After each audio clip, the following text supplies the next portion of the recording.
Whew. Welcome to a new episode of Nate's MMA Corner. I am Nate. If you watch my show, you're in my corner. Okay, so today's episode is a pre-fight show for UFC 163, Jose Aldo versus Chang Jung for the UFC Featherweight Championship of the World.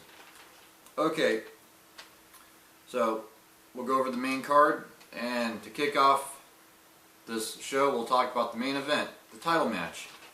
Jose Aldo versus Chang Jung. Yeah, I look at this as like Chang Jung was just at the right place at the right time when they gave him this title match, and also because he's famous for selling his Korean Zombie t-shirts, and yeah, he has really flashy submission skills. And he has an associate's degree in mixed martial arts, believe it or not. He got that in South Korea. So for those of you that want to study MMA in college, I guess go to South Korea. Yeah, Chang Jung, he's looked fairly decent in the UFC. He last beat Dustin Poirier by Darce choke in the 4th round. That was the main event of a UFC on Fuel fight card. That was a pretty good fight. Jose Aldo last beat Frank Edgar by unanimous decision. I got this as Jose Aldo wins by 2nd or 3rd round knockout. Maybe in the 1st, but most likely in the 2nd or 3rd round by knockout, because Jose Aldo has great submission skills too.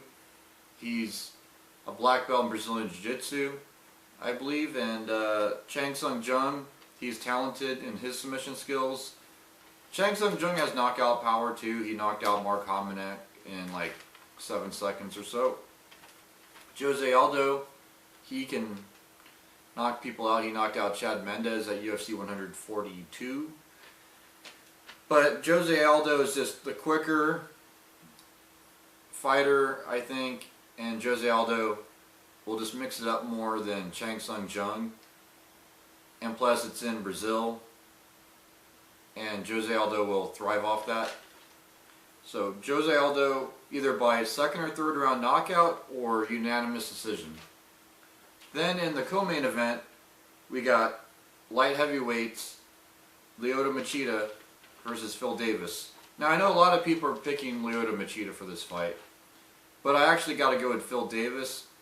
The reason why is because he hasn't been knocked out, he hasn't been submitted. His Brazilian Jiu-Jitsu is good enough to defend the submissions of Machida, I believe. And also Phil Davis has great wrestling, and he's going to be aggressive, which is what wrestlers that fight Machida needed to do, the ones that lost to Machida. Phil Davis last beat Vinny Magalhaes by unanimous decision. I could picture Phil Davis doing the same stuff that he did on Vinny Magalhaes, maybe a little bit more aggressive, and thus landing more punches per round and winning a unanimous decision. Lyoto Machida, they say he's a puzzle and he's hard to figure out, but I think that puzzle's been figured out over time. If this were 2009, I think Machida would beat Phil Davis, but now that we've seen him lose and see that puzzle be figured out a little bit more, then it's made things tougher for Machida to stay on his A game. Yeah, Machida last beat Dan Henderson by split decision, which many people believe Dan Henderson won that fight. And I could picture Machida just being too careful in this fight, and Phil Davis landing more strikes per round. Maybe not a lot more strikes, but enough to win each round. Yeah, Machida, he's been knocked out by Shogun. He's been submitted by John Jones. And I could picture Phil Davis just taking notes from the John Jones fight and going, okay, that's a piece of how to beat Machida. Of course, there's other things involved, but yeah. Phil Davis is just on a tear right now. He's young, he's hungry, he's gotten better over time. Phil Davis used to be primarily wrestling with really good submission skills, but now he's worked on his striking. His boxing's been really good.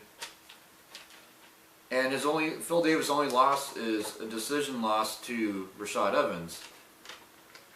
And I think since then, Phil Davis has just gotten a lot better. And I think if Phil Davis were to fight Rashad now, it would be a much closer fight. Then on the main card also we have middleweights, Cezar Ferreira versus Thiago Santos. I'll make this quick. Cezar wins this fight any way he sees fit. Probably by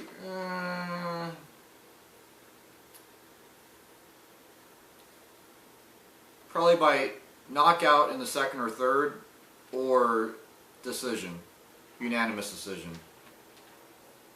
Yeah, Cezar Ferreira, he won season 1 of the Ultimate Fighter Brazil in the middleweights. And he trains with Belfort.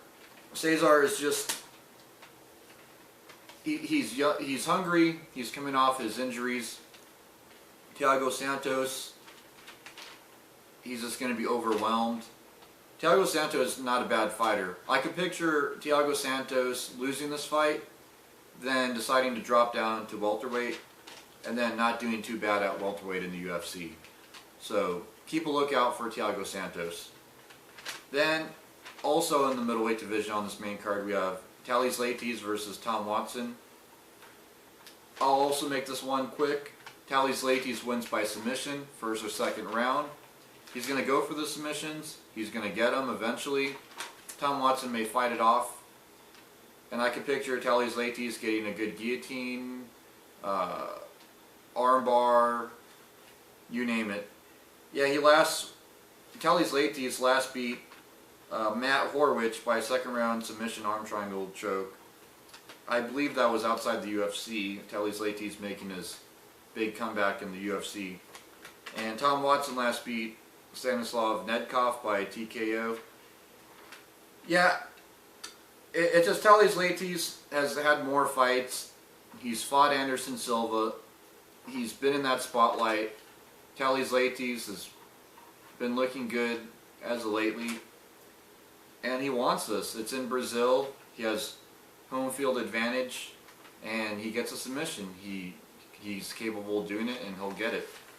Then in the flyweight division, to kick off the main card of the pay-per-view, we have John Lineker versus Jose Tome Maria. I'm just going to go out on a limb here. I know Jose's probably the underdog, but I'm going to go with Jose winning this by unanimous decision.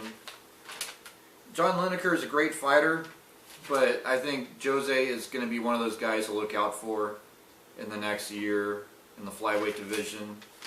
And it's just a matter of time before he finds himself smack dab in the middle of that top 10, and we're talking about him. So Demetrius Johnson, look out.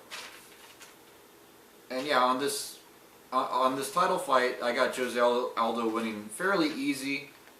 A lot of people are 50-50 on this, but I think Jose Aldo could pull it off fairly easy. He's going to be smart about it and see where there's openings in the striking. And it's just going to set it up for Cub Swanson versus Jose Aldo. So keep a lookout for that in the near future for the UFC featherweight title. Yep, that pretty much wraps up the pre-fight show. So until then, see ya.